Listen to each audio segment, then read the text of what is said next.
Au micro des grosses têtes, Jean-Marie Bigard a évoqué le sketch culte qu'il a écrit avec Pierre Palmade, à la demande de Laurent Ruquier. C'est grâce à lui, qu'il a été révélé au grand public. Depuis le terrible accident provoqué par Pierre Palmade qui a fait plusieurs blessés graves, de nombreuses célébrités qui l'ont côtoyé ont témoigné au sujet de la personnalité de l'humoriste ou de ses addictions. Jean-Marie Bigard a évoqué à plusieurs reprises dans Touche pas à mon poste son amitié passée avec l'humoriste. Ça me remue depuis le début cette affaire. Je m'endors avec ça. Je me réveille avec ça parce que j'ai été trop proche de Pierre et cette chute dans le vide que l'on regarde de l'extérieur. Tu vois un proche qui tombe, et tu ne peux rien faire, avait-il par exemple indiqué dans l'émission de Cyril Hanouna.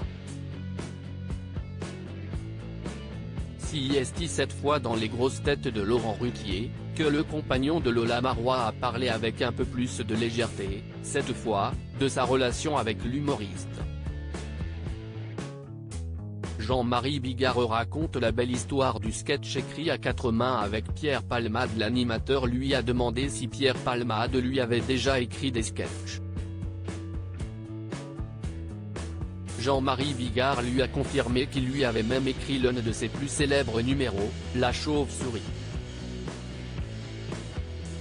Il a raconté sa genèse, simplement interrompue par les blagues douteuses des autres sociétaires. C'était extraordinaire, parce que j'arrive chez Pierre, on est censé travailler. Il est sur l'ordinateur. Et je lui dis, tiens, j'ai entendu à la radio ce matin qu'on avait une chance sur 10 millions de se faire mordre par une chauve-souris enragée. Pierre tape la phrase sur l'ordinateur. 2 heures après, rien. La page blanche, rien du tout, le trou noir. A-t-il indiqué. Les deux hommes décident donc de se changer les idées pour enfin trouver l'inspiration. Au bout de 2 heures, on se dit, on va aller boire un coup, ça reviendra, quand ça reviendra. Et en repassant devant l'ordinateur, je lui dis, dis donc, on a déjà bien bossé.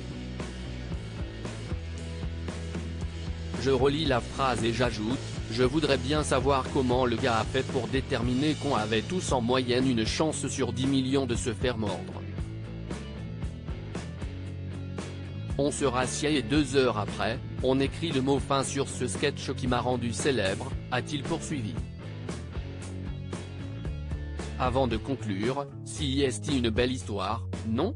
Des addictions dont on ne guérit jamais. Frédéric Beigbeder a livré son avis radical sur l'addiction de l'humoriste au micro de France Inter, mettant en garde son entourage.